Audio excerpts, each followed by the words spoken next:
জাল আর রুশি আর নৌকার সাথে যখন মানে কি পেঁচকে আমার পাও আটকে গিয়েছিল, শ্বাসও কমে যাচ্ছে, আমার মনে হয় আমার জীবনের লাইফটি আজকে এই পানির নিচে শেষ। ওই দিন বুঝতে পারলাম পানির নিচে গেলে নদী কাউকে মানে কোনোদিন ক্ষমা করে না, মানে ভুল করলেই বিপদ। এই যে নদীটা দেখতে পাচ্ছেন, এই নদীতে আমি নামার পর আর উঠতেই পারতেছিলাম না, আর উপরে যারা ছিল ওরা জানতে পারছে না মানে আমি যে নিচে আটকে রয়েছিলাম।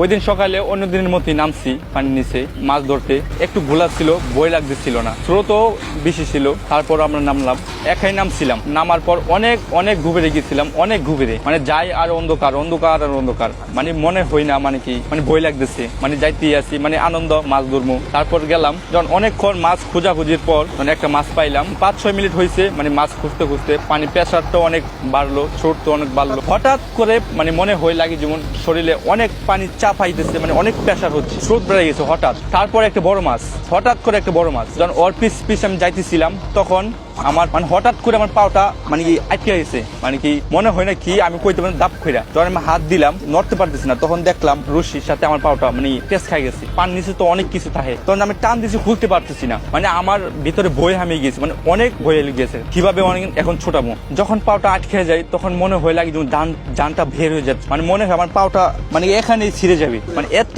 জোরে মানে লাগছে, মানে পানির প্রেসারটা অনেক চাপ, মানে অনেক চাপ মারছে হঠাৎ করে, মানে মনে হয় না আমি আর এখান থেকে উঠে আসতে পারবো। এখানে পানি নিচ্ছি, আমার মাথা মানে কি মাথা ঘুরাচ্ছে, মানে অনেক ব্যথা পাইছি পাওয়ার মধ্যে, অনেক চেষ্টা করতেছি খোলার জন্য পাওয়ার থেকে, খুলতে পারি নাই। জালের সাথে আমার পাওটা আটকে গেছে, মানে জাল ছিল, এই একটা বাস ছিল, নৌকা ছিল, ভাঙা নৌকা ছিল, নৌকা জালে মানে পেঁচাই গেছে আমার পায়ে। তারপর আমি অনেক চেষ্টা করলাম, আমার নিজের হাতে খুলতাম, মানে খুলতে পারতেছি না, মানে আমার ভিতরে অনেক বই হামিয়ে গেছে, মানে ডরাই গেছি আমার পাওটা নিয়ে। জাল আর রুশি আর নৌকার সাথে যখন মানে কি পেঁচকে আমার পাও আটকে গিয়েছিল, তখন আমি বুঝতে পারলাম আমার উপর দিয়ে আমার যে লাইনটা থাকে, মানে হাওয়ার যে হাওয়া মানে কি আমার নেই, এই হাওয়ার লাইনটাও মানে টান খাচ্ছে, টান হয়ে গেছে, পানি অনেক স্রোত আটকা বেড়ে গেছে, তার জন্য মানে অনেক টান হচ্ছে, মানে আমি মনে হইতেছে আমি মানে আজকে শেষ পানির নিচে, শ্বাসও কমে যাচ্ছে, আমার মনে হয় আমার জীবনের লাইফটি আজকে এই পানির নিচে শেষ। মাস্কের ভিতরে আমি পানির নিচেই মানে কি ঘাম আর পানি, অনেক পানি ঢুকতেছে, মানে টান হয়ে গেছে, আমার হাতে আর বেশি সময় না। আমি বুঝতে পারলাম আমি অনেক চেষ্টা করতেছি মানে পানির নিচ থেকে ওঠার জন্য বা আমাকে কেউ বাঁচাবার জন্য,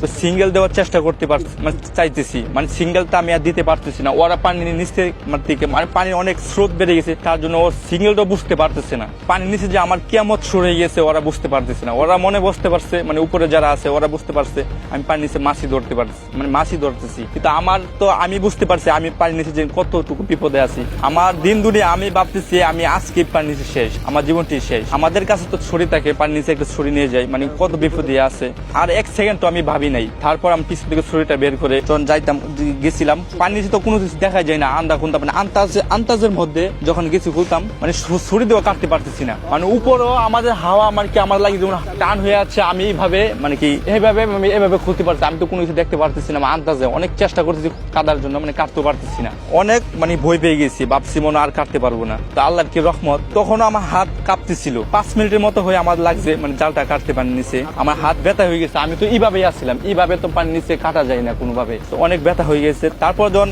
আল্লাহর কি রহমত মানে ছুটে গেছে, মানে কাটতে ফেলাইছি, তখন বুঝলাম মানে আমি পানির নিচে মানে কতটুকু বিপদে আসছিলাম, কতটুকু ভয় পাইছিলাম। তখনই ভাবছি আমি ওই কাজ আর করবো না। তো সাথে সাথে আমি উপরে উঠলাম, তো আমি উঠার পরে ভাবছি ওরা উপরে যারা আছেন ওরা ভাবছে আমি অনেকগুলো মাছ ধরে নিয়ে আসি, তো আমি তো জানি আমি পানির নিচে কতটুকু বিপদে ছিলাম। তো পানির নিচ থেকে উঠলাম, উপরে ওঠার পর সুদা ডাম্বা হইতে গেছি, মানে শুয়ে গেছি গা, মানে অন্ধকার থেকে যখন উপরে উঠে আসলাম, পানির নিচে তো অনেক অন্ধকার। যখন আমি উপরে আলোটা দেখতে পারলাম, তো উপরে নাকা বেঁধে উঠলাম, তো উঠে আমি তো আমার মাথা গুতা সব ঘুরে দিচ্ছে, সারা শরীর মানে ভয়ে থর থরায় কাঁপতেছে। তারপর আমি শুয়ে গেলাম, পরে উপরে যারা আছেন ওরা মানে ভাবতেছে ওর কি হইলো।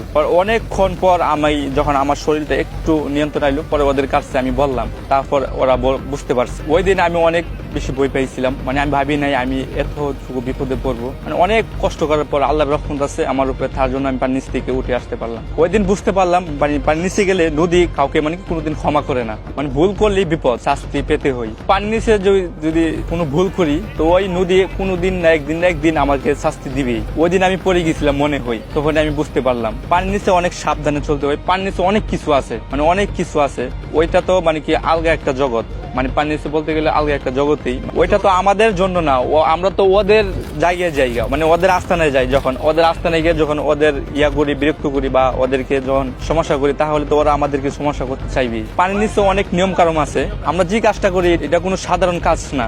মনে হয় আমরা লাগে যেমন দুই জগতে থাকি, উপরে গেলেও এক জগৎ, পানির নিচে আরেক জগৎ। আমরা পানির নিচেও যাই, আমরা মানুষটা কিন্তু একজন, তা আমরা দুই জগতে বসবাস করতে পারি।